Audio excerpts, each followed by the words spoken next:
On today's episode, we are talking about ranching with family, as well as utilizing public grazing land, something I'm not super familiar with. Karson, we'll get started with the Fast Five. Our first question, what's your name? Karson Rippstein. And what's your farm's name? The Rip Ranch. And where are you located? In central Utah. Actually, the nearest town is Richfield, which no one knows where that is. So I want you to think of Utah as someone's torso. We're in the belly button. That's where we're at, right? Oh, in okay. central of Utah. Okay. We're at the belly button. belly button of Utah. Yep. Bet you haven't had someone describe where they're at with a belly button yet, have you? No, we haven't. That will definitely go up on the Hall of Fame or Wall of Fame. Wall of Fame or shame, one of the two. Yeah. It just says Wall of Aim up Yeah. there. Yeah. And Right. you get to decide which way it goes. Yeah. That's a very good analogy. It's very visual. It helps us see where you are. Yep. And what livestock species do you graze? Beef cows. And how long have you been grazing cows? Oh, that's a hard question. My family's very generational ranch, probably, let's think, late 1800s in central Utah. I would say ever since I was a kid, my grandpa's had cows. I'd say me grazing cows in a more of a grazing sense than just taking them to the pasture. I'd say the last 4 years I've been doing stuff, Oh, yeah. and it's ramped up since then. Very good.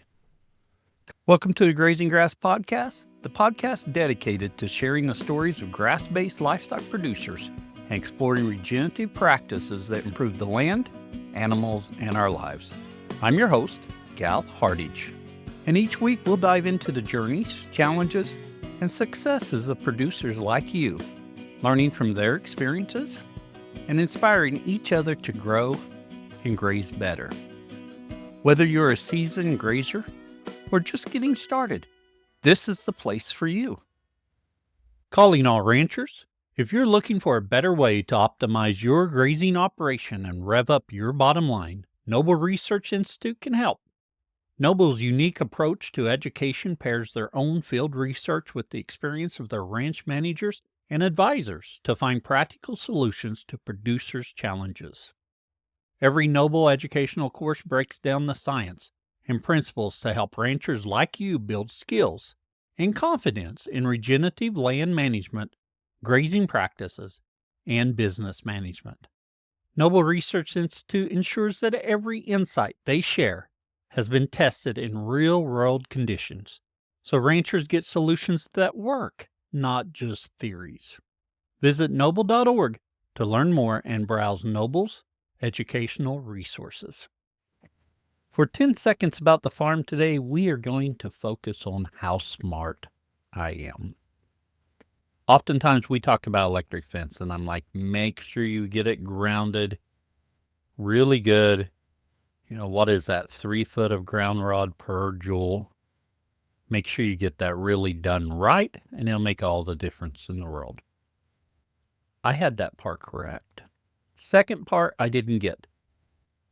So I've been rotating the cattle through my dad's pasture, and we have our cows combined right now. And as I've talked on the podcast, we have permanent paddocks on my dad's land. They're bigger than what they need to be, but I was rotating them quickly through that, and I wanted to do move towards more ultra high density grazing. So I got out electric fence and I put it up, and the cows went through the fence. Now, granted, they didn't try and come back through it. I had it running pretty hot. So maybe it made a difference. But what did I forget to do? Well, my cows are used to electric fence, but I have them combined with my dad's cows, who we don't use electric fence with very often. So I didn't train them to make sure they were familiar with the fence and not going to bother it. So when you are doing your electric fence, first, make sure you get it grounded good so you have enough voltage going through it. But secondly, train your animals. So I've got them in a different pasture right now with the electric fence running through it. I don't really want them in that pasture right now, but that's where I am because I've got to get them used to that electric fence, or at least Dad's cows used to it. So I've got them in there. The sheep actually did really good and didn't even challenge the fence, so that was good. Second thing, to show my intelligence, on Easter we were having a family conversation about a 5K run. I will be the first to admit I'm out of shape, too old, and don't think that's really something I want to do. However, the family talked about it and I thought I'm going to do it. So I downloaded a couch to 5K app on my phone. And I would just like to brag, I made it halfway through the first exercise, which, for you all, in case you're wondering about it, it was 28 minutes long. I made it halfway, about 14 minutes. You had 5 minutes of walking, followed by a minute of running. I thought I was dying. A minute and a half of walking, another minute of running. Each time that minute of running came by, it got shorter for me. So it's a minute of running followed by a minute and a half of walking. I made it maybe 14 minutes. I am out of shape. So just if you happen to drive by my house and you see me running, no, you didn't. Anyway, enough of that. Let's talk to Karson. Karson, growing up, it sounds like you got to spend a lot of time around cows. Did you think that's a path you wanted to go? Yes, I never thought it was possible. So, like I mentioned, both sides, my dad's side and my mom's side, have ranches. Okay, but my uncle was on my mom's side, and I had an uncle on my dad's side that lived on the ranches and took. So I just got to go visit the ranch. On the weekends, I lived 45 minutes away, so I'd spent every waking moment on my grandpa's ranch. Like I would find my own rides on the weekend to my grandpa's. Oh, yes. 45 minutes. I had a list of my mom's coworkers and stuff that would drive. I'd call them. So yeah, that was my dream. I was telling this to some people the other day. I thought I'd either be in the NBA or a rancher, and I thought that maybe an NBA would be I'd be a higher chance that I'd do that. That's how. Yeah. So, it was a dream that I never thought would happen. So, why did you think that? Why do you think this is not something I can do? Oh, just you hear about it, getting into agriculture. There's not any more land. There's not any lots money. of opportunities coming up. And so where the family, where the ranchers were going to go both sides, I just never thought I would get a chance to. So, yeah, I just never thought I would. It was always a dream that I didn't hardly even chase because I thought, I don't think it'll happen till a little later on. So, what caused you to start chasing it?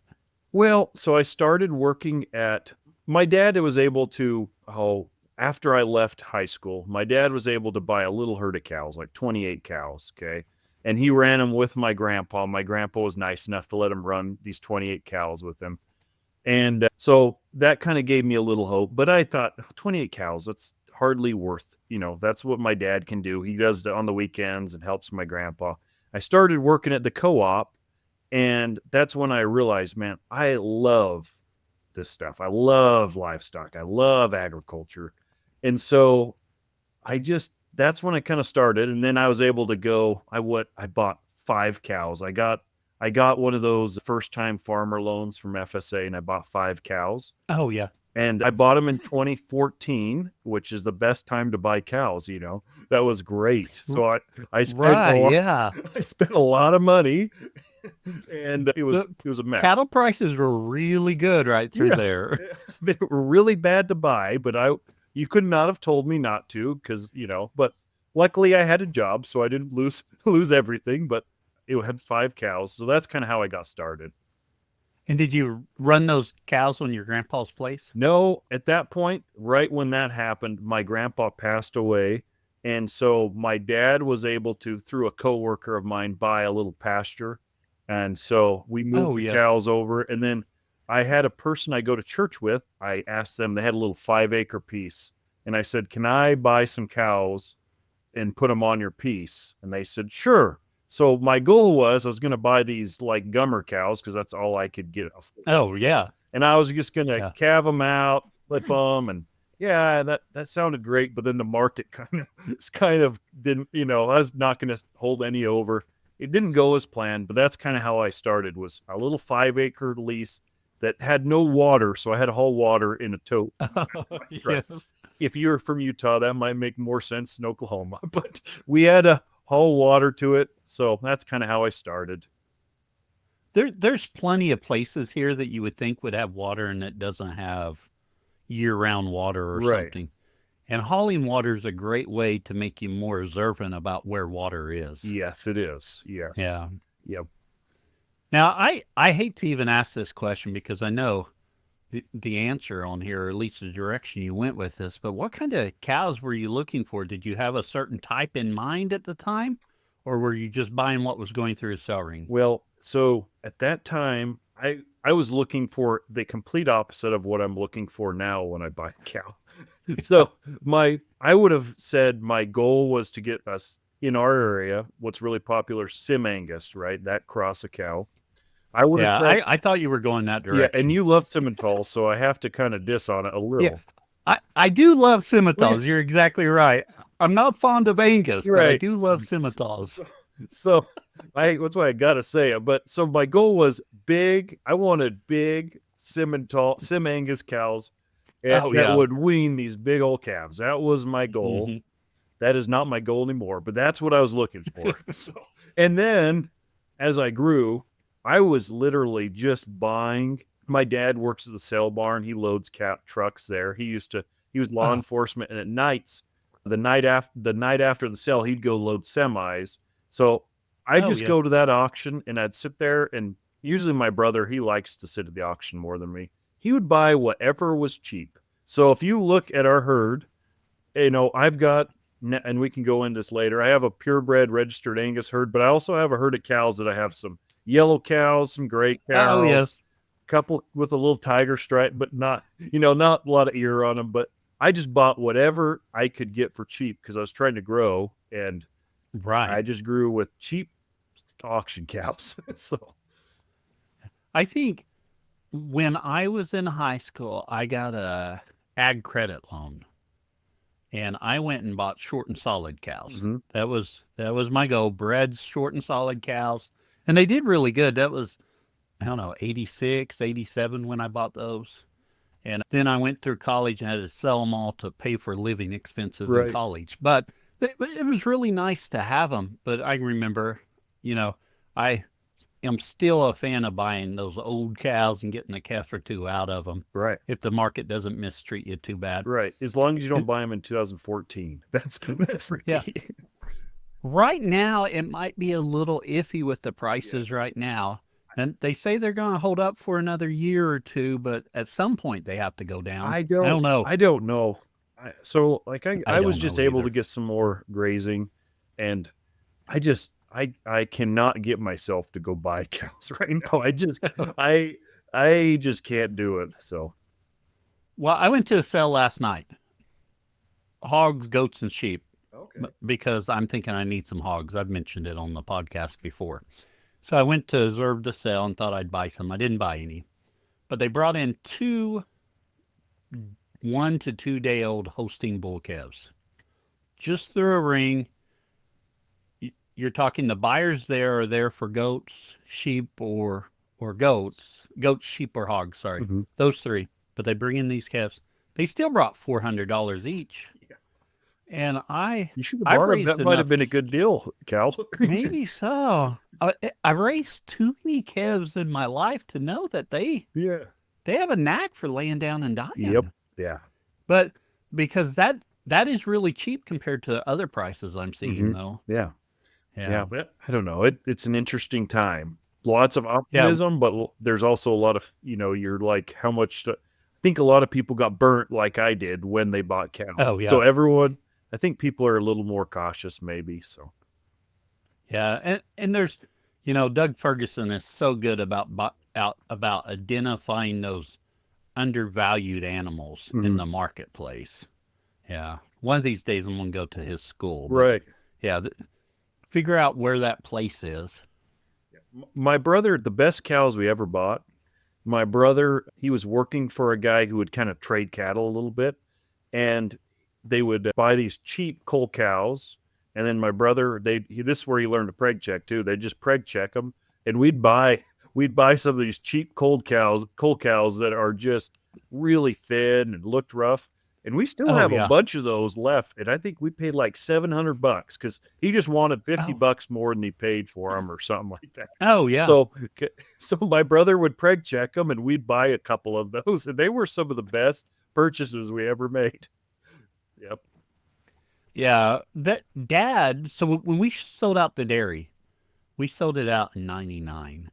And so then I started working off the farm shortly after that. I went to college. I went back to college then and then started working off the farm. And Dad started building the beef herd here. Mm-hmm. And his initial purchases were like what you said. It was whatever was cheap. So when I got home from school or work, I had to go out and ear notch them and Right. tag them. And who, you, no idea what we were going to see out there when Dad pulled in. Yeah. Well, and I don't know if I was to start again. I think I've told you I'd probably buy a herd of Corrientes and put beef bulls on them. That's probably what I would do. If I didn't do that, I would probably still go to the auction, buy cheap cows, and just cull really heavy. And I still would. Oh, yeah. To me, that just makes sense. It makes sense I could go buy expensive cows, and I go put them. If you saw where I run my cows in the summer, not everything does well up there. So I'm going to have to cull them pretty heavy anyways. So I just as well cull some real cheap cows as some we'll go buying young heifers. It just doesn't make sense in my application. Yeah. Both of those ideas suit me really well too. I kind of like those cheap cows, and I like those Corrientes. Yeah. Even they're a little expensive now, but they're still a nice price point to get in and raise a decent calf if you put a good bull on them. Yeah. I think in my climate, I know everyone would tease me, but I'm past that. So they do anyways. Yeah. But you just gotta get over that. Yeah. But I don't know. I think if someone was gonna get into it, like I said, when I was getting into it, I had the wrong cow, and at least for me, what I'm thinking now, I wanted big wing weights. I would have never bought a Corriente, like never ever. Now I think I would probably have done that. I would have got my load. I could have bought a lot more Corrientes and put beef bulls on them and had great success. And now I'd have a couple generations down, and you'd probably never know, but they would do really good out of range. Yeah. So I have to. The first Corrientes I bought a small trailer load of them, and Dad and Mom lived down the road from me, and had them bring them in here to Dad's place, corral, so I get them tagged and get everything done to them I wanted done. The guy was bringing them up on a Sunday evening. I thought, Dad and Mom won't be down here. It won't be a problem. I'll get them tagged. I'll get them onto lease land before I have to admit to Dad I bought these spotted animals. And it just so happens they're going to town and they pull in to talk to us. I'm outside talking to them when this truck pulls in. Dad's like, "What did you do?" I said, well, sorry. You can see in just a minute. Yep. And that's what I should have took a picture of, was his face. Yes, not the cows. Saw what was in that trailer. Yep.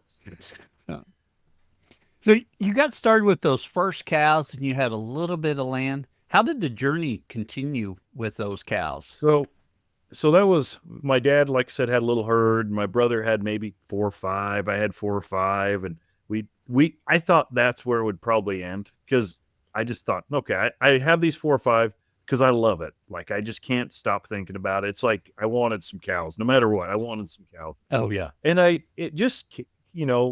got out there, and I don't have enough money to go buy a lot of land base. Utah has really, really expensive land.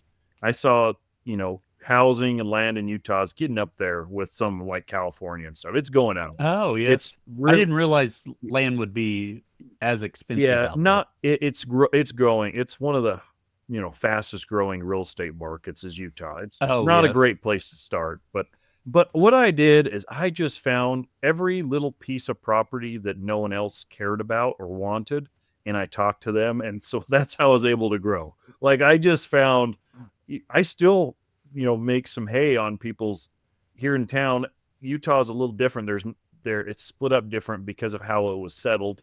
But they're just small tracts of land and people have 5 acres and a house. And I just make hay around people's houses because Oh, no one yeah. else wanted to at the time. And so that's kind of how I grew, was doing that. I got some bigger lease that made it so I could buy, me and my brother got to where we could have 20 because we picked up some other small, different leases that were further away, and no one else wanted them, pretty much is why we got them. Oh, yeah. Like, they're pretty rough, and the cows, there's hardly any fences. And so just doing that kind of stuff, just getting to undesirable places that no one else is competing for, that's where I kind of found my niche. And so, yeah.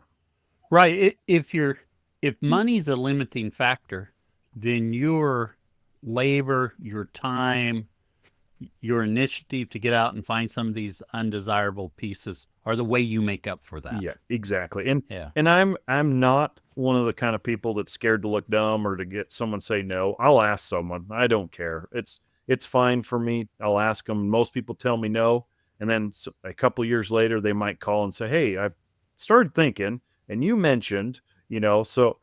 And now what's been really good, and this is through more connections in Utah. This concept's kind of different, especially for most of your listeners, I'm assuming.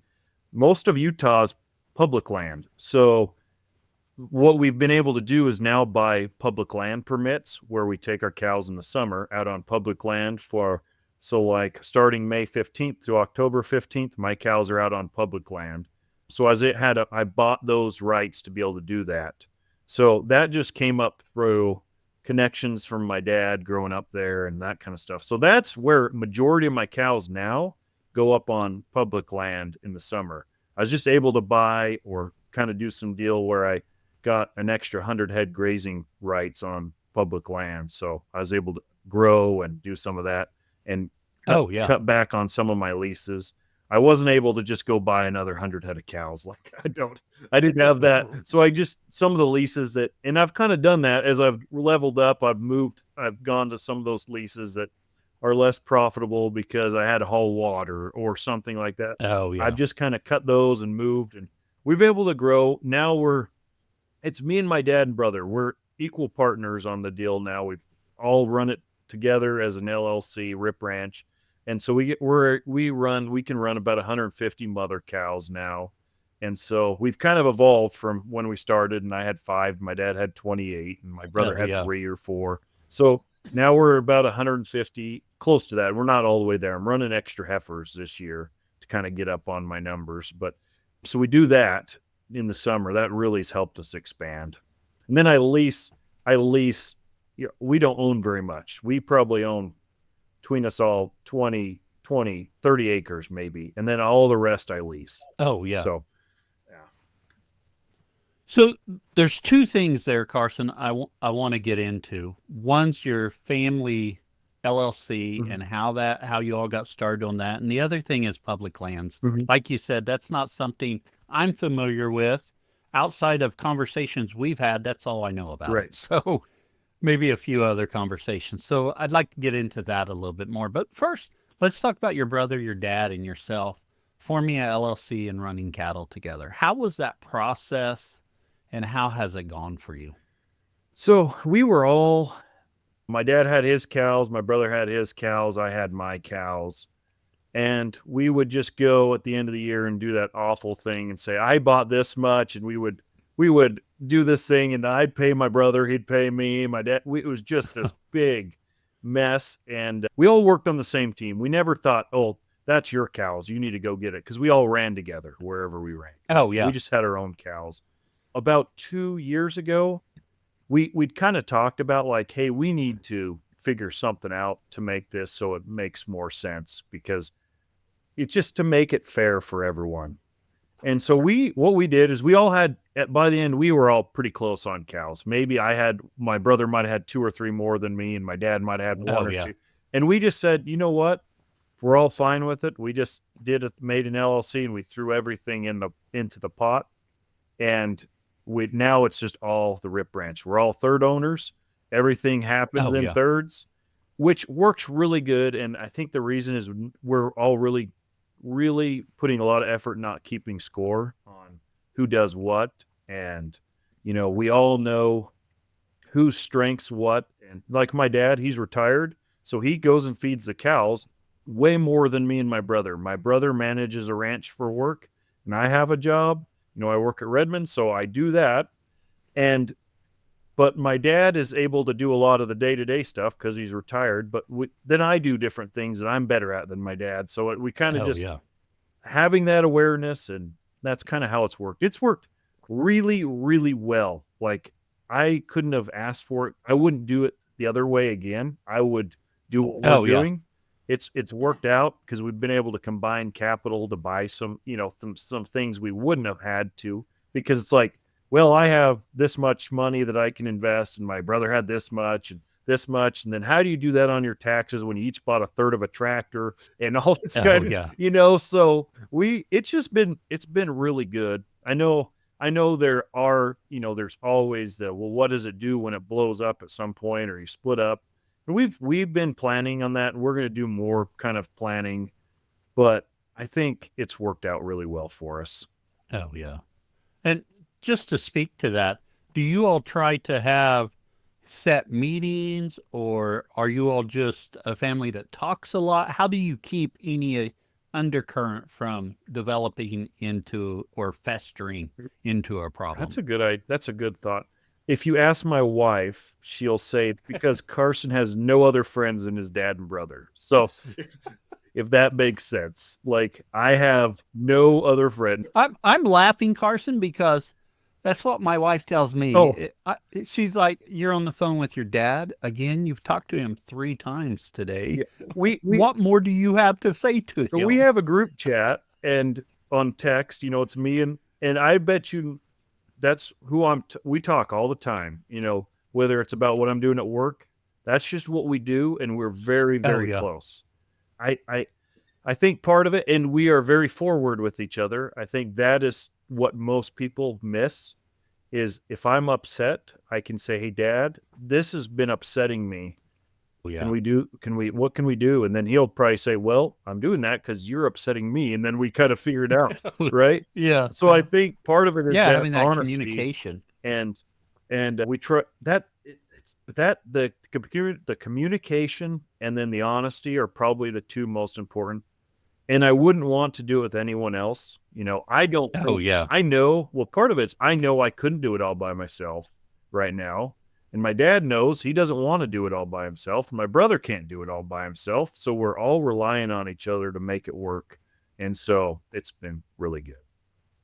Oh well, good. Has Were you all always this close, or has it evolved into being this close? We've all been pretty dang close. I'm older than my brother 5 years. So it's, if you would have asked me in Oh high yeah. school when he was in middle school and he'd like wreck my four-wheeler and stuff, I Right. would never have worked with him. But Yeah. we all just, that's just kind of we're very close. We're just very close. So I think that's probably where it all started. And we all had this dream of having a ranch. None of us thought we could do it. Like, if that makes sense, none of us thought we'd ever just. No, it does. And so now that we do, we're really enjoying it.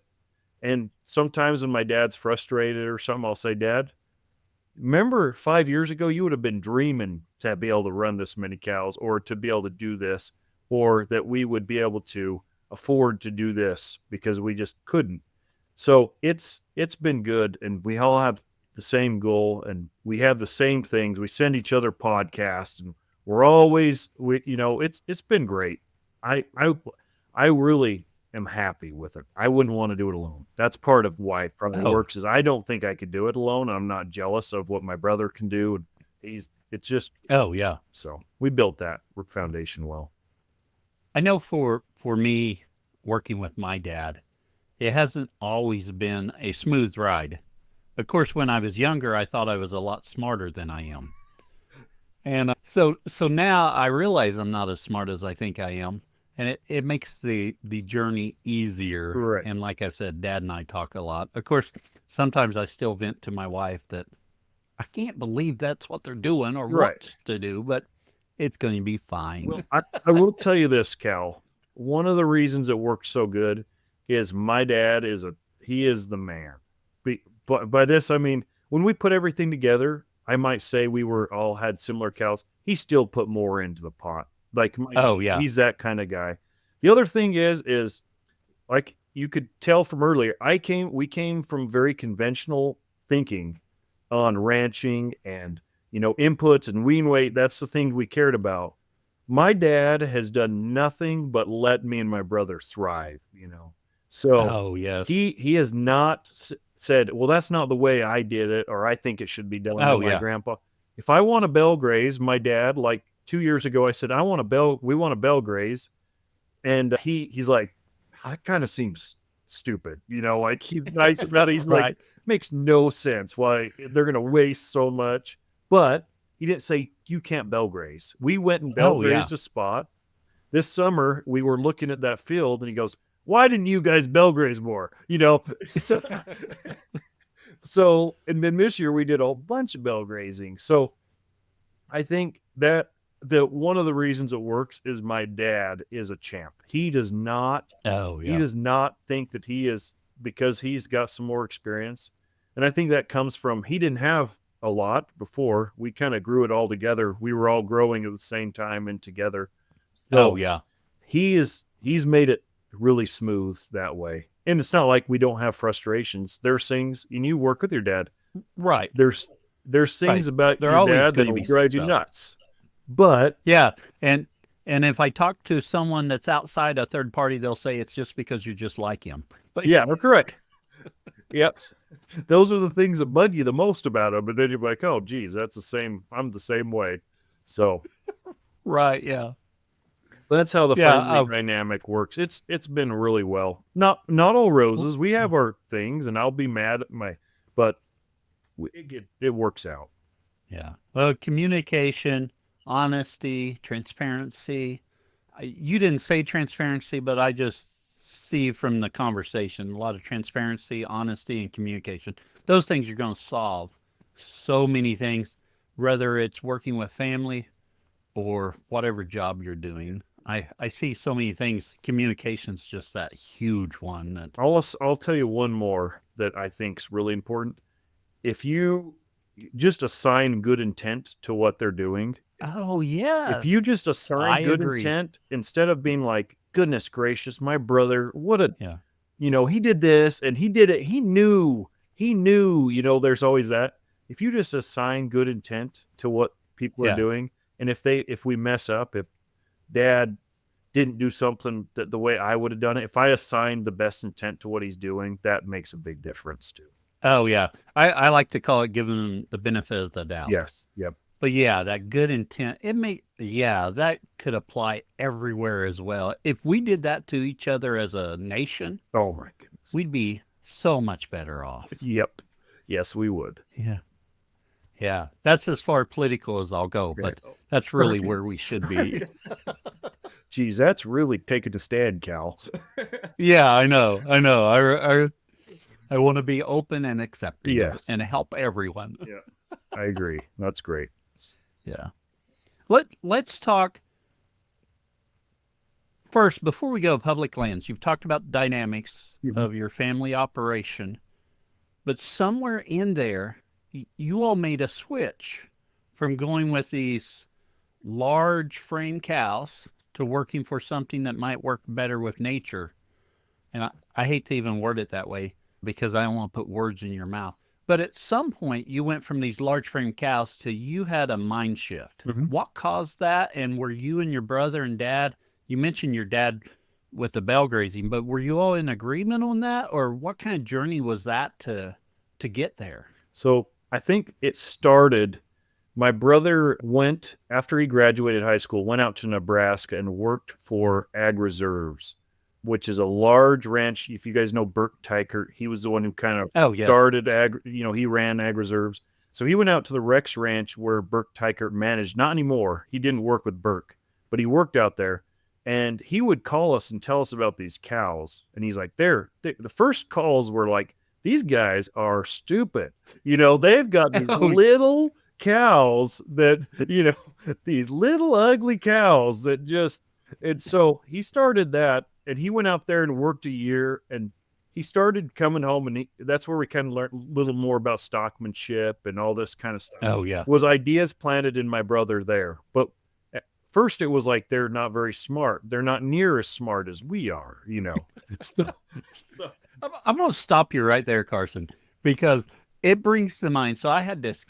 So when I dairied, I always had a high school kid helping me. So he'd milk occasionally. And I had this one high school kid that worked for me. And I saw him a few years later, and he's like, "Oh, I'm buying Longhorn cows." He says, "Because my uncle has them, and he never does anything with them. He just sells calves." I thought at the time that was the dumbest thing I've ever heard. And I remember talking to Dad about it. And at the time, we were pushing limousine. We were trying to push bigger cows and stuff. I'm like, that is so dumb. We're so smart. And here, a few years ago, I brought in that load of Corrientes, Right. which Yep. probably a little less than Longhorns. So, it's interesting how that happens. Yeah.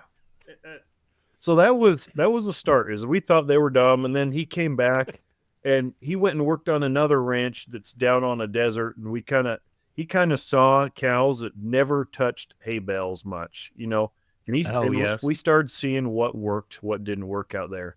The other thing is when I left the co-op and started working at Redmond, because of who the customer of Redmond is, that really opened my eyes. Like I started meeting all these people and I'd go to, I remember when I went to this Montana soil health thing that's in Billings, Montana. And I listened to all these people talk about their cows and man, it opened my eyes. So it was a bunch of little things. And because you've talked to me, I'm not an avid reader because I'm dyslexic. I'm an avid listener to books. And so listening to like Dirt to Soil, Man, Cattle, and Felt, all those things, and listening to Steve Campbell, it's been a progression. And all the way up to the progression of now, we kind of felt like it was hard for us to find bulls that fit what we want to do in our area. So we even raise bulls now. We bought some registered cows about 2 years ago. We now are raising our goal is low input bulls. So I'm getting like oldie genetics and Pharaoh and stuff and putting them on that. And so it's changed, but it went from me thinking everyone who was doing something different than me is stupid. Now everyone just thinks I'm stupid. So that's how it goes. Yeah. That's okay. If they're doing it and it's working for them, great. If it's not working so great, I've got some ideas you could try. Exactly. Yep. Yeah. And then the other thing is, Cal, is financially, when we were floating our ranch so much until we combined, and I know the market's changed, but we were really floating our ranch with our jobs a lot. Like with the off the farm. That was another thing why we combined, because we're like, we want to see if we can even do this and make money and not just be a sev to might make it so my wife was a little happier with what I'm putting into the ranch, And right. Yes. So part of that was we stopped a lot of inputs, and stop doing inputs, you find out what kind of cows work on your place. I'd say you do. Once in a while, you'll have one that really surprises you. Like you'll have this big cow that, doesn't really fit what I think would be a good cow. But man, if she breeds up and I don't have to baby her, she's great. I love her on the place. Yeah. So yeah, take away some Band-Aids, you'll find out real quick what works. The part I love there, when you talk about Laster's philosophy, and he's like, test the animals in the environment you expect them to be productive. And I'm going to paraphrase, and I'm sure I'm going to butcher it all, but, quit trying to figure out what traits you need and focus in on what you need. Mm-hmm. And if that's a calf every year to sell, that's a great starting place. Yep. Instead of worrying about calving ease, worry about if she weans a calf. If that cow weans a calf, right. Hey, we're good. Right. And calving ease may not be quite the right one, but, right. Worry about the size. And then you can start focusing, or not focusing, but by selecting for that end product that you need, those traits you need are coupled in there. Mhm. That's how it's getting there. And Exactly. instead, sometimes we want to make indexes and say, well, it should be, and I'm going to pick on the dairy industry, you know, we're going to look at the type of the animal and we're going to look at the butter fat here and the protein. Look at what your final result is that you want Right. and go with that. Quit trying to outsmart nature. Yep. And take away the band-aids. Like if you take away the you will Yes. find out really fast. And we did. And sometimes you're really frustrated because you really like a cow, but she's just going to be gone. And it's okay. Right now, it's really okay because the coal market's great. Sometimes It's less, really okay right yeah, now. less, Yeah. less other times. But I think you just gotta be open to that, and you'll see. I live in a desert, so a big cow makes zero cents. You know, Oh, when yeah. I get into the public land, it's big country. You know, everyone wants to know the cow per acre. Out where I run it, it's probably 100 acres per cow calf pair for those 6 months. So Oh, yeah. you think you want something that's uber efficient out there, and Oh, yeah. so all that just it's all worked together, and the whole as you talk about what changed, it's all the above. Listen to people like you, and it's all helping me change. Well, I appreciate you including me, but Yeah. I think that was pretty Hey, generous of I yourself. did on my I don't know if you know when I have a YouTube channel, and I did one time say early I said if you want to learn, you got to listen to Grazing Grass podcast, and it's before I Oh, knew there you, we I think. go. So Yeah. So now it's not so yeah, much now I since you know know you. me. I kind of get it, Yeah, Karson, but I'll recommend different things. Just message me. yeah, there you go. Let's talk about public land. Mhm. And you mentioned there, you know, it's rugged land. You're you're not running very many cows per acre out there. What's that even look like for someone from Oklahoma? I think about our public land and it's wooded and it's over by the lake and people can hunt on it. So I think this will help give some context on why Okay. I think first you kind of need to know why there's public land. I think that really helps.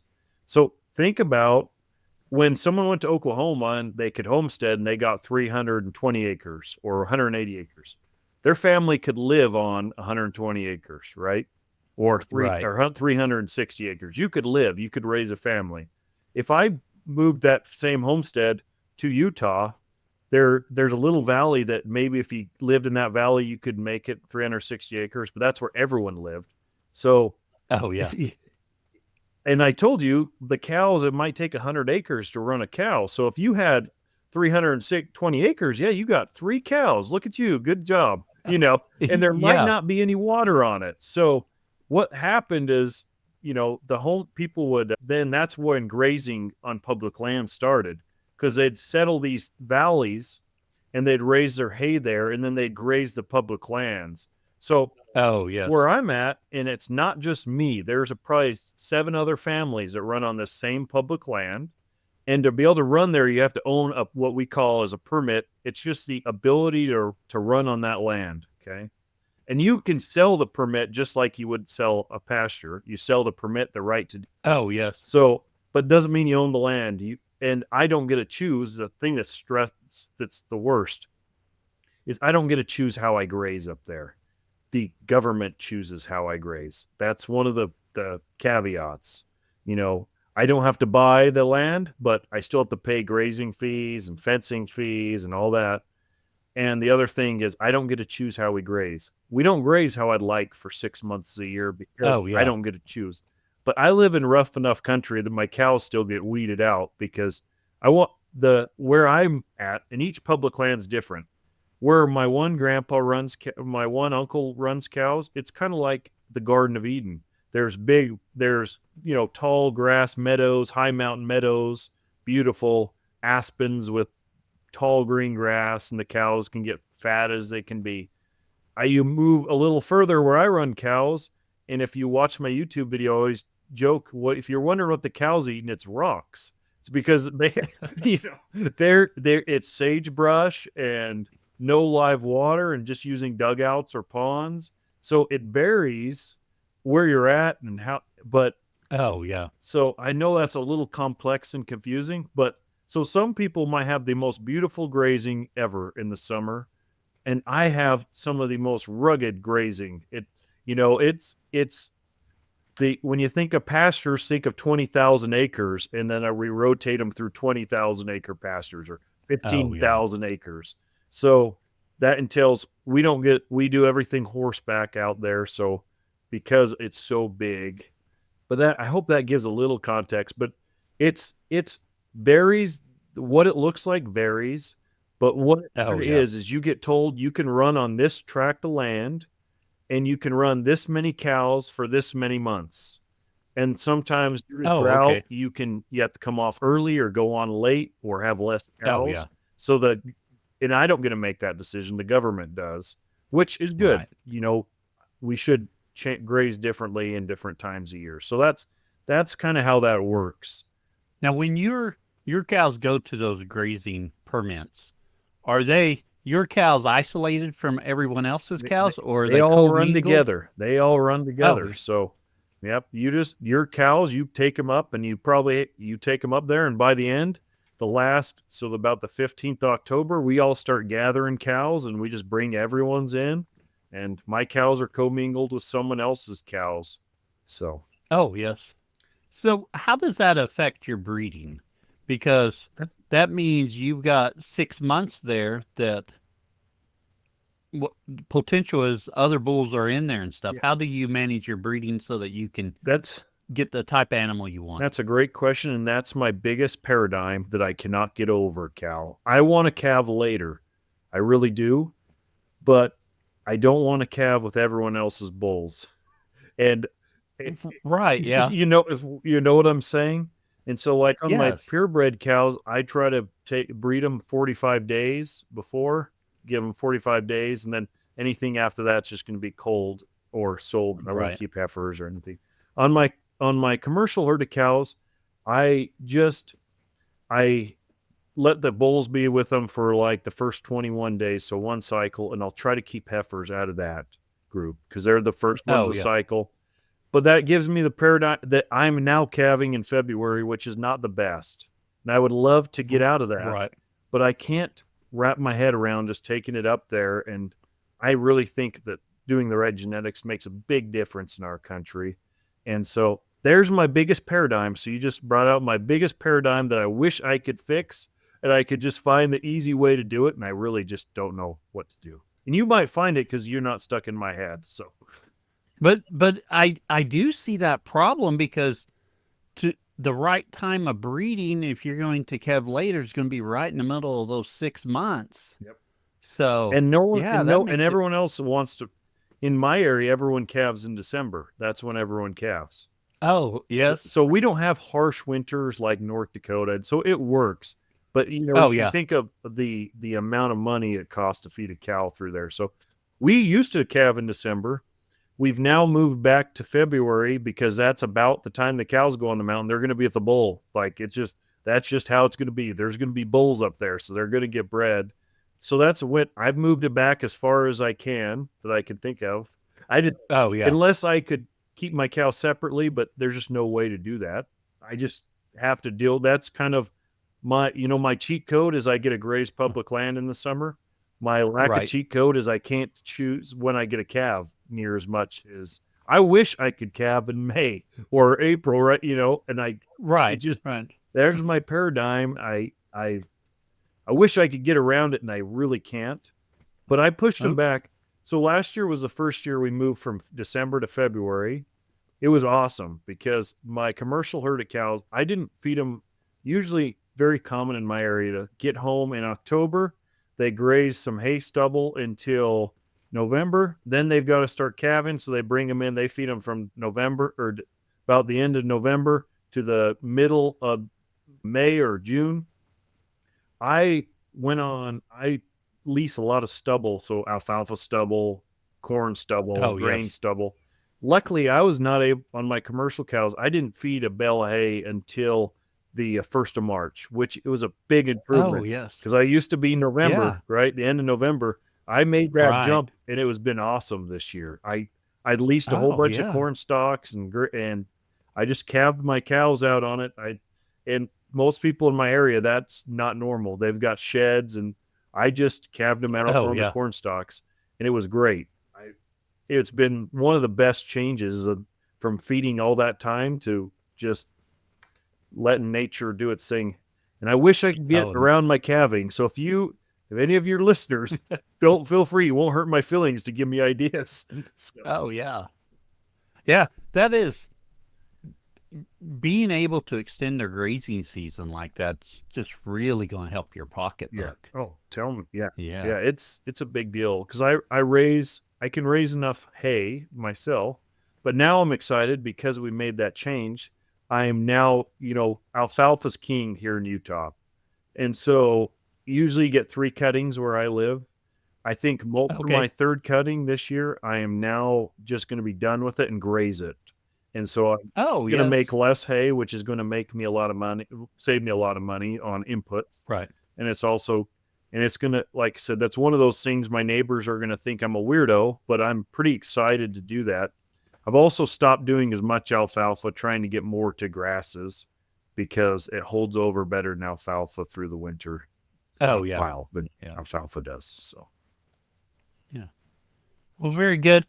We all have our unfair advantage Mhm. and we all have our unfair disadvantage. Yes. It's just more fun to talk about the I was advantage. just yes, I was just talking to a friend in South Dakota, and she said, "Every time I bellyache about something in my pasture, I remember Carson has to graze with other people and deal with that." So, Yeah. so if we all decided we weren't going to take bulls up, but that's just not going to happen.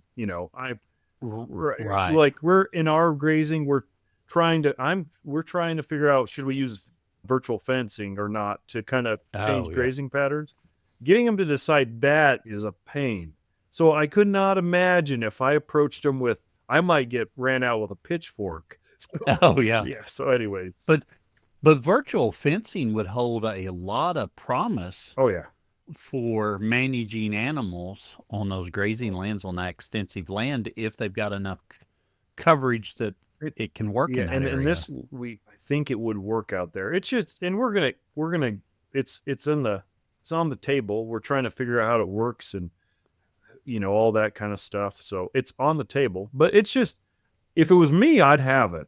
But I've got Oh, 8 yeah. other families that also have to agree with me that that's the right thing to do. So Oh, that yeah. makes it rough.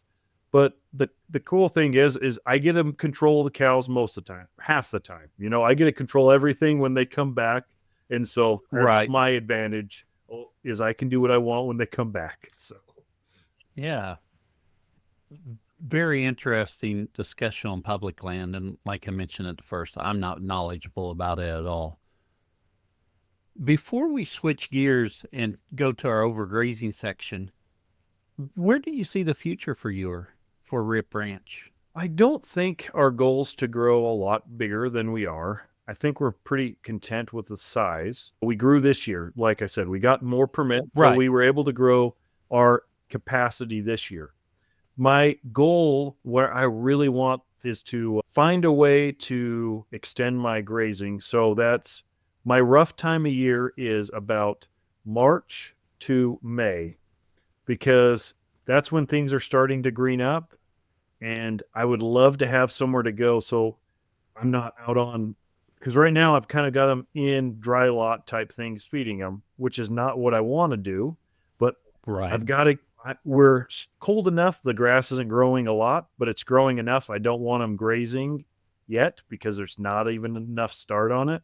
So my goal would be to fix that problem. That's what would Oh, help yeah. us to be more profitable, is that section of time right there.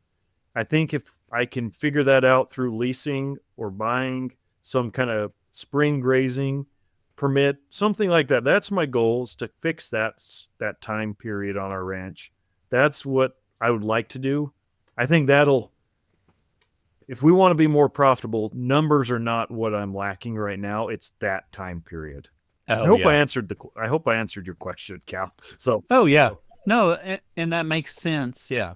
So, yeah. Very good.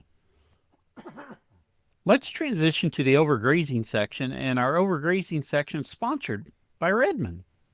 At Redmond, we know that you thrive when your animals do.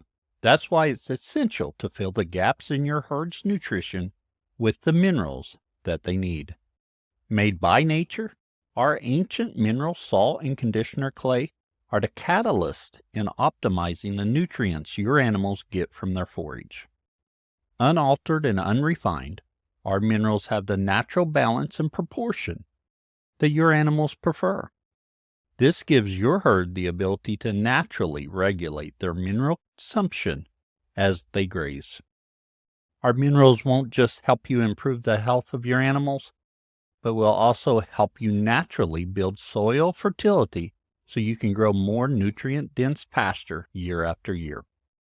Nourish your animals, your soil, and your life with Redmond. Learn more at redmondagriculture.com. And you know Redmond. Mm-hmm. Let's see. You've been working there a few years. Yep, 6 years.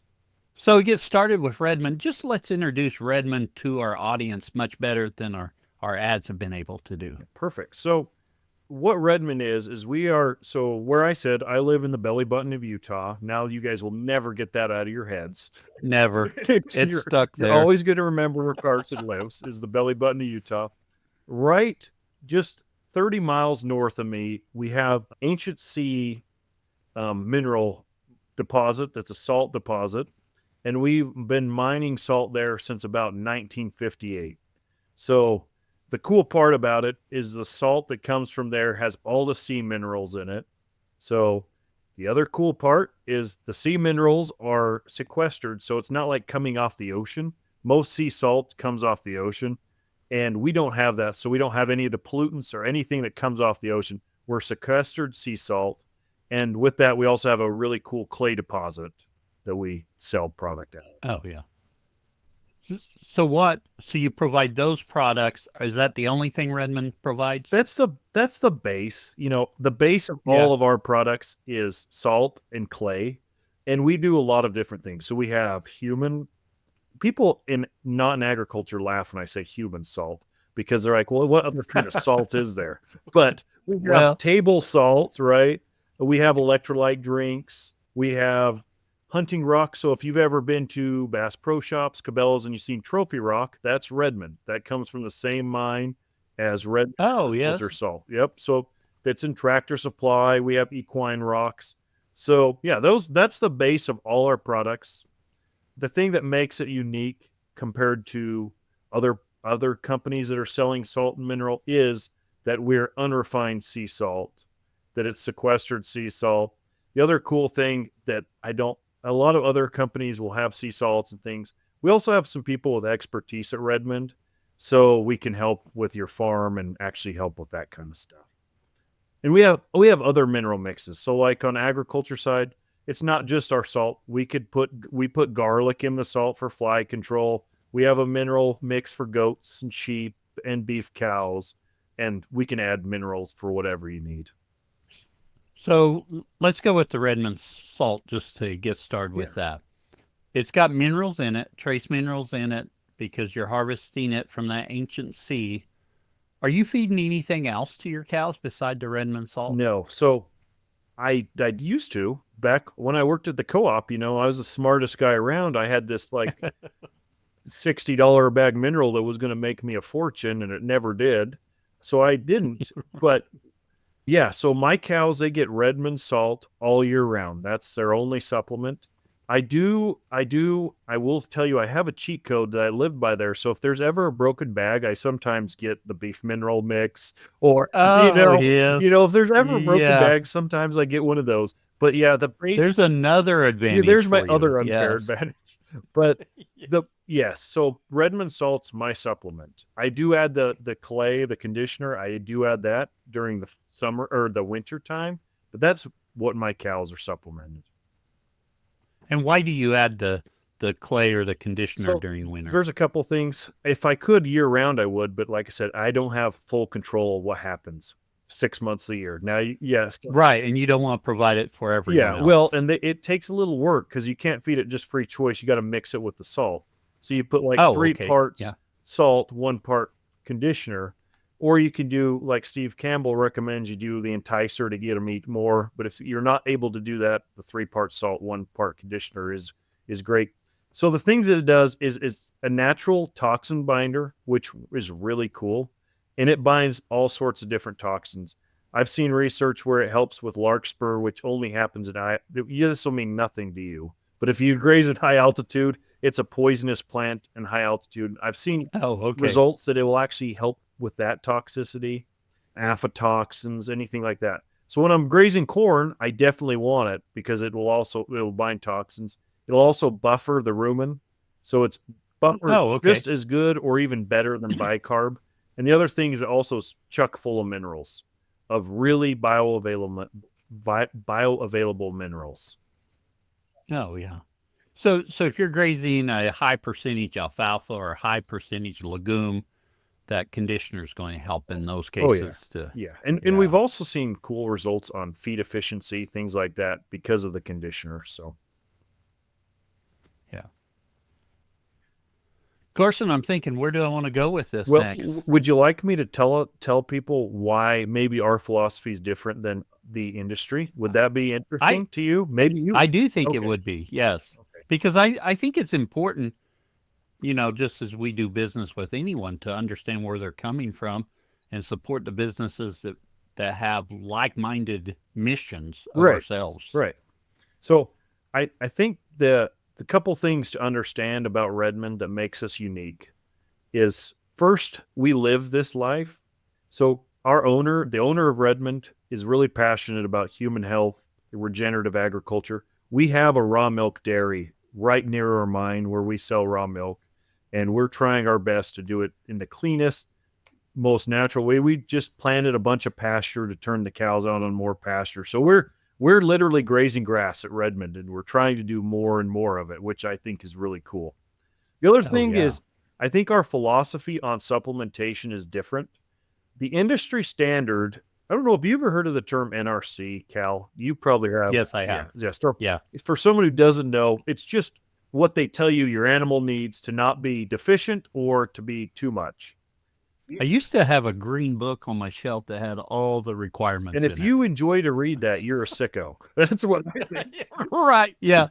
But the NRC gives you a requirement. Most mineral supplementation companies, they're going to give zero credit to what's in your forage, and they're going to supplement it 100% NRC. If you actually watch cows and you know nutrition, you'll know that that's not true. They're actually going to get more minerals from their grass than any supplement, because supplements are not super bioavailable. They're expensive. So our philosophy is, we don't try to get it 100% NRC. We try to let nature do its job, which is, first, you have good, healthy grass. You're going to need a supplement less mineral. That's a thing we think. And the other one is, we like to use nature's products, which is our salt. It's got 60 plus minerals in it. A cow doesn't need supplemented only 15 minerals. There's more than 15 minerals in a cow's blood, just like your blood. If you ever think of that, that's an interesting paradigm, that we supplement 15 minerals, and you look at our blood, there's a lot more than that. So we've seen really cool results with that. We've done studies at Montana State where we gave them white salt and then gave them Redmond salt. The cows, and they were in the same pasture, the cows that had Redmond salt, their calves gained 23 extra pounds. I'm not saying that happens every time, so don't any of you listeners think that you're going to put this out and get. But what it tells me is there's something different, and you might see it. Yes. You might see it as less pink eye. You might see it as less foot rot. You might see it in a lot of different ways. But to me, replacing white salt with Redmond salt is like taking, the reason we supplement salt is it's the most deficient mineral in our animals' diet all the time. If you look at your grass forage quality, you're always going to be short on sodium and chloride most of the time. I'd say 95% of what I look at is. But the difference is, like, if you were short on iron and I gave you an iron pill and I ate a steak to get my iron, which one is better off? It's the one that's nature made and I didn't try to replicate. So we're not trying to be smarter than nature. We just know that our products work and are clean. Any other context that would help, Cal, with that? I think that's great. I think I don't know enough about minerals. I know when you start talking about Fred Provenza's Nourishment book. Provenza, yeah, Provenza, yeah.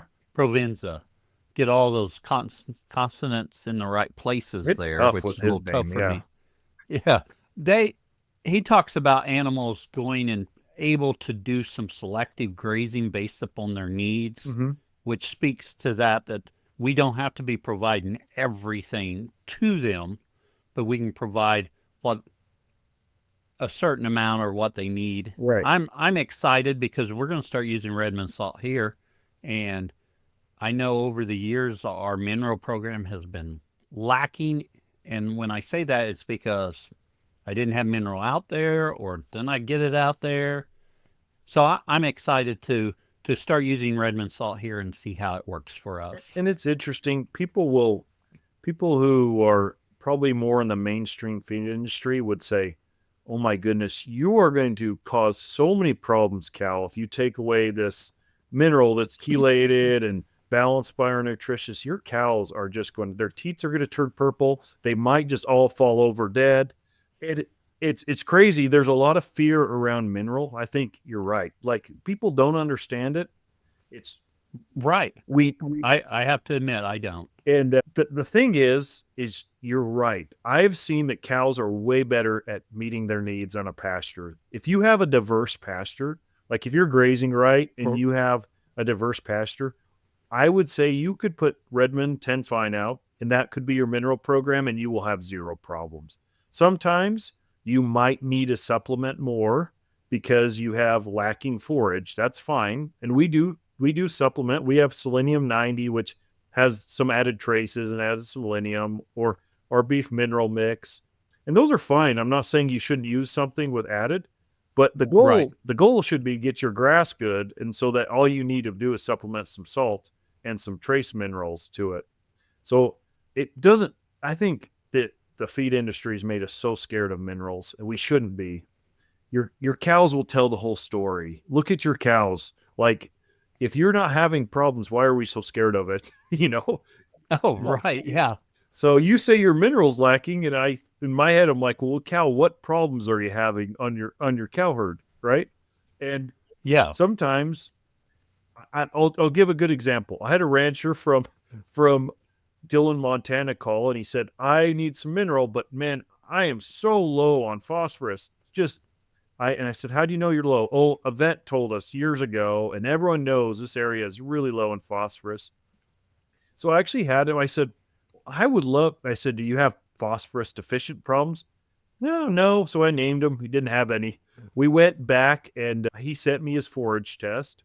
I looked, he actually had excess phosphorus in his Oh, forage. yes. So, and if you know, phosphorus is like one of the most expensive, it's expensive to Oh, yeah. add in there. So we took it out of his mineral.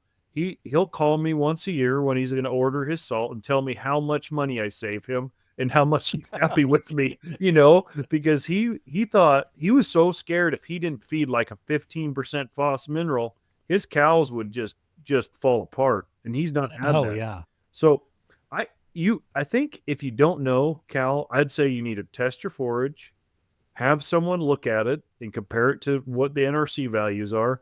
And if you need someone to do that, I will do that. And I'll even show you what you want. But I think that's the first step. If you're just like, I don't know what to do and I don't know what I'm deficient in, you can always forage sample and that'll give you a benefit. Oh, yeah. Because no one's going to actually liver biopsy. I've given up on that would, no one's going to go liver biopsy their cows. So take a forage sample. Right. It'll give you a good guess. Yeah. So the first step in that is to get a forage sample, figure out what you're growing here, Mm-hmm. and that'll help you Yes. fine tune what you are in need of Yes. there. So if you're worried, if you're worried, I think we're low in this. I don't know. Just take a forage sample, send it in, get the results. You can call me or someone even smarter than me at Redmond, which there's a whole bunch of us. And I will look through it and I'll tell you, and I'll even show you the calculator that I put it in. I'd even share the calculator if they wanted. And so you could enter it in and you could see where you're at and where you're excess and where you're not. I personally think, Cal, people overfeed mineral. I think they over supplement mineral. I will give you a good clue to this. I went to a class and they showed the 20% of people who make the most money, the second the most money, the most middle, then all the way down to the 20% lowest profitable on their ranch. Okay. And they did this Oh, across the yeah. whole United States off all this data that was sent in. I was shocked. The ones who made the most money, they spent the least amount on mineral. They spent the least amount on all these different things. But the mineral one surprised me, but not really, because I've seen people switch from expensive, like me, Karson. I will tell you Karson's story. I switched from a $45 or whatever bag of mineral to buying Redmond salt, and I've had better breed up. I've had less pink eye and less Oh, yeah. problems, and I spend a fraction of what I did. I would, Oh, yeah. because we're so good at getting sold to, I think more people over supplement mineral than are deficient in mineral. If I was to supplement one thing, it would be salt. And that's not just because I sell salt. I really think I think you would take care of a lot of issues if your main supplement was salt. Yeah. Does I've heard this said numerous times that Americans have the most expensive urine Yes. because of the vitamins we take. And I'm pretty guilty of that because I take a handful of vitamins I think I need to take every morning. Right. So, Yeah, I would agree. And I think a good practice, Cal, to wonder where I'm at on that. If you look at your feed bag, the cool thing about feed bags is the mineral with the on your mineral bag. Look at the order of ingredients. The thing that has the most in it is going to be at the very start. Okay. Look at your feed bag and see. Usually, number 2 or 3 is going to be a grain byproduct or DDG or molasses or something. So that tells me oh, that's yeah. that's fascinating. That would be the third most included ingredient in my mineral. That's telling me that a cow naturally wouldn't select that. So that tells you a lot about that, I think.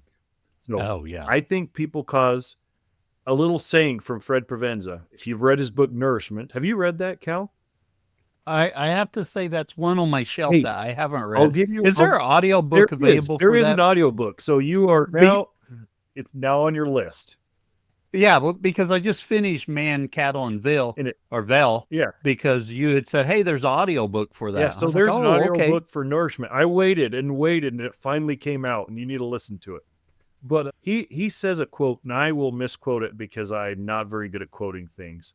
But he said, "Everything's a poison. The only thing that makes it a poison is that makes it not a poison is the dose, and that means too Yes. much and too little. Everyone talks about selenium. Selenium is extremely toxic in large amounts. In the right amount, it's really, really vital. So you think about that. I think we can all there's such thing as too much mineral. And I think Oh, we are yeah. on the verge of it more than we're on the verge of not enough mineral because of we are consumers as Americans, right? You talked about that. Right. We are consumers Right. and we want to be good cattlemen so we think the more money we spend, the better off we are. And I don't think that's always the case. I think the more balanced with nature we are, the better off we are. You know, we're especially in your community. I would assume most people would know that fertilizer is not always great for the land, right?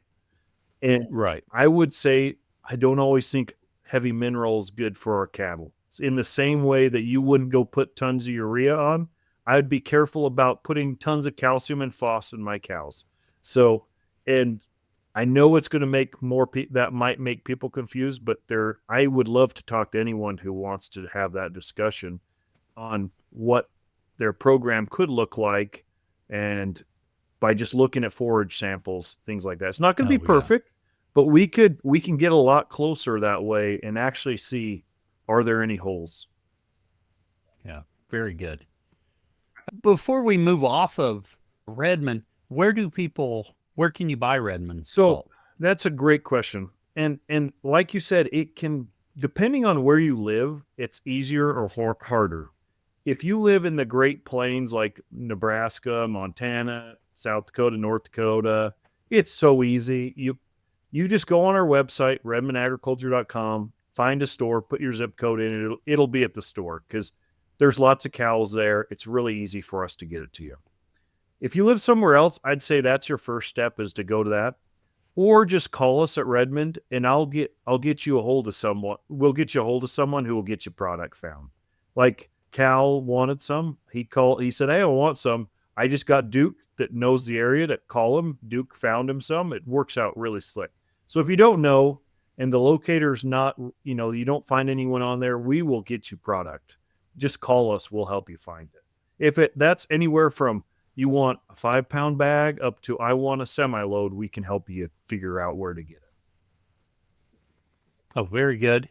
Very good. And I know for my area where I am getting it was on the locator, but I'm like, I've never seen Redmond there. So I was like, yeah, I buy mineral there, yeah, but I've never, and I hadn't asked or anything. So that's, and if it's it on was the good. locator and if you go in there, the best to say, most of them might not stock. Not everyone's going to stock it, but they'll always Right. be able to get it in. You just might have to wait Yeah. 1 week. So you might have to plan a little ahead. Oh, yeah. Very good. Well, we appreciate that overview and talking about minerals, talking about Redmond, Karson. Is there anything else you'd like to add before we go to the famous four? I don't think so. I just think if we just change our mindset on mineral supplementation the same way we've changed it on soil supplementation, I think that would be really beneficial for a lot of us to think, do I need to add all this, or does nature have pretty good cycles and a pretty good way of taking care of this? I like that analogy. Yeah. I do. And that's one of those things we're propping up animals possibly that we could be selecting for more productive animals. Yeah. Well, Karson, it's time for our famous 4 questions. Are you looking to add functional traits to your cow herd? For over 30 years, GBT Angus has been developing cattle that best fit a low-input environment. Fertile, functional, practical, and predictable Angus genetics are their core breeding values. They implement a short 45-day calving season to ensure only the most fertile genetics get replicated. Their no-touch policy also stabilizes calving ease, maternal intelligence, and the convenient traits of sound, functional udders and feet. Visitors are always welcome. Join them for their annual online 2-year-old bull sale held every 3rd Friday of March. Please accept this as your invitation to visit about anything genetics, grass, or cattle management. Visit www.gbtangus.com or catch them on Facebook or X at GBT Angus. Same 4 questions we ask of all of our guests. So our first question, Karson, what is your favorite grazing grass related book or resource? You're going to put me through the ringer on this because if you know me, I'm like an encyclopedia of things you should listen to. Anyone who meets me, I give them a list of things. The most impactful to me was Man Cattle, and I hate saying it, Velt, whatever you want to call it. I'm not exactly sure either. So. But Johann Zeitzman, that is number 1. Number 2, Dirt to Soil by Gabe Brown. Those are my 2 favorites. Oh, yeah. That's like the excellent Bible resources. for that, in my opinion. Those 2 books right there. Those are the 2 you need. Our second question, what's your favorite tool for the farm? I thought of this. I'm not a big tool guy. I would say my earphones, but I've heard that too much because my earphones are one of my favorite tools. I'll say something different. My favorite tool is my horse because it's and it's going to be different because I live where I do in big country. It's really allowed me to do different things like graze places that don't have loading corrals or facility. Oh, yes. So my horse has really allowed me, I think, to do things that were get me some leases or something that were a little difficult for other people. So I'd say my horse. Oh, yeah. And her name's Juanita. So it's Juanita. Juanita. Yeah. How did she get that name? So great. It's a great question. I just love, I don't know, I love Spanish names for horses. So when I was in high school, I broke a horse and I named him, I don't know if you ever watched Young Guns, that show Young Guns. Yes. I named my horse Chavez. And so my dad used to always tell me he was gonna like he'd be like, you need to go catch Jose, and I'd say no, it's Chavez. So that's Yeah. where it started, and I always name my horse Spanish names. That's just why. And so Juanita was on the list that I wanted. I think her name when I bought her was something like Apache or something like that, and it didn't Oh, fit. yeah. Juanita is very fitting, and that if you ever watch my YouTube channel, you'll see she's got her great personality, and I love Juanita, so I'd say Juanita is probably my favorite tool. Oh, very good. Very good. Very interesting about your names. It's always interesting. Where do people come up with their names for different Yes, things? and I name my Yeah. dogs after like an older person, so my dogs are named like Sue, and I've had Bob. Our third question, what would you tell someone just getting started? I would say get good mentors. I think that Oh, probably is, yes. and I left that out a little bit on my journey, but part of the reason I was able to start doing what I'm doing is a guy named Chad, who's a good friend of mine who I helped farm when I was growing up. Chad made it very possible for me because before I had stuff that I could use, Chad would let me use his Krells or Chad let me borrow his tractor. So Oh, yes. there's people, I'd say find you people that care about your success as much as you do, and that'd be Chad for me. Oh, very good. Yeah. And lastly, where can others find out more about you? So you can find out more about me. You don't want to follow my Facebook and my Instagram are just my personal one, and I'm not very exciting. I post once a year, maybe. If you Yeah. want to watch me, I'm on the Rip Ranch on YouTube. It's just the Rip Ranch. As a caveat, my last name is Rippstein. We are not named after the Yellowstone character Rip. Just so everyone knows. Every, I should have asked that earlier because I knew your answer to that. I should have asked we that are earlier. not the Yellowstone character Rip. It's because Ripstein is. You heard it at the Okie Homestead thing where I spoke. The guy said Karson Rip, and he couldn't remember if it was Stein or Steen. So we've taken that Yes. out. So it's just the Rip Ranch, and you can watch me there. You can also, anyone's free to reach out to me on Redmond stuff. I feel just get a hold of the office.